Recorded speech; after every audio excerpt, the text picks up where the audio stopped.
and we all need always love. اکثرا از شهرهای اطراف اومدن تا با این هنرمند آلمانی از نزدیک آشنا بشن.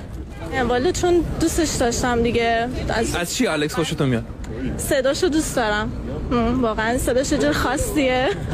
واسه همین بهش علاقه‌مندم دیگه، گفتیم امروز بیان ببینیمشون. خوشحال شدیم.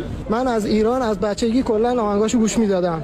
همون زمانی که معروف شد آهنگاش اومد بالا، همش کنسرت میذاشت، اون موقع من دنبالش میکردم و اینی که دیدم که شما گفتید میخوام باهاش مصاحبه کنیم دیگه من فوری اومدم. حالا با بچه کوچولو از صبح تا الان واسه منتظر. خیلی خوشحال شدم. الکس یولیک 56 سالشه.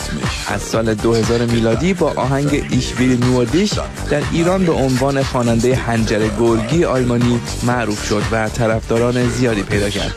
او در آلمان بعد از شرکت در شو تلویزیونی بیگ برادر معروف شد، اما الان در آلمان کمتر کسی از او رو بشناسه و جالب اینجاست که چرا ایرانی ها بیشتر از آلمانی ها دوستش دارن. خدا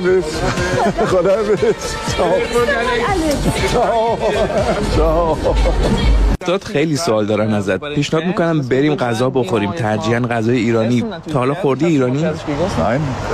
نه، یعنی شاید توی بچگی، ولی توی سال اخیر اصلا. اما شنیدم که خیلی غذاهای عالی داری. آره بزن بریم. الکس یولیک همسرش بریت رو هم با خودش به رستوران آورد. او در قدیم مدل بوده و الان در جزیره مایورکا یک شرکت کرایه املاک داره.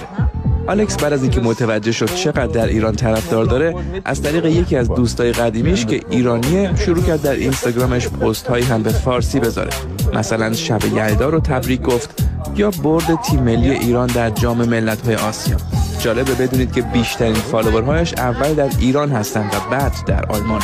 بیشترین هم در تهران هستند و بعد مشهد و اصفهان. خیلی برای من سوال فرستادن و بعضیاشو برات میخونم. محمد رضا میپرسه این مگه نمرده بود؟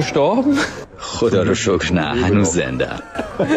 ولی این شایعه رو شنیدی؟ آره این شایعه رو شنیدم چند بار. یکی نوشته مستقیم تو دوربین بگو Ich will nur dich.